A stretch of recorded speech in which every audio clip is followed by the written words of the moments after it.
নমস্কার, সবাই কেমন আছেন? আমি সানিকা। আজকে হচ্ছে একটু ম্যাগি বানাবো। আর সন্ধ্যেবেলা হলে একটু ঠান্ডা, একটু ভাজা পোড়া এইসব ধরনেরই কিছু খেতে ইচ্ছা করে, মানে একটু পকোড়া, চপ এই। তো রোজও সেটা খাওয়া ভালো না বাইরে। তো সেটাকেই ম্যাগিটাকে একটু ভালো করে বানানো, মানে সেদ্ধ ম্যাগি নয়। আজ একটু ডিম ম্যাগি বানাবো, একটু ভেজে ভুজে। তো কি করে আমি বানাই সেটা তোমাদেরকে শেয়ার করবো, চলো দেখা যাক। তেলটা গরম করতে বসিয়ে দিয়েছি, সাথে নিয়েছি পেঁয়াজ, রসুন, কাঁচা লঙ্কা, দুটো ডিম, আর হচ্ছে ম্যাগির যে মশলাটা আছে ওটা দিয়েই বানাবো।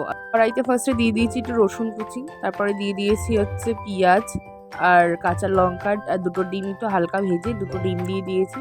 তো ভাজা ভাজা করে তারপরে দিয়ে দিয়েছি ম্যাগি মশলা, তারপরে দিয়েছি হচ্ছে শেজওয়ান সস।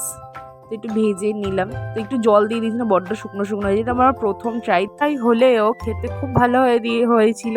আমি দিয়ে দিয়েছিলাম একটু কেচাপ আর একটু ভিনিগার দিয়ে একটু ভাজা ভাজা করে ম্যাগিটা দিয়ে তো তৈরি হয়ে গেছে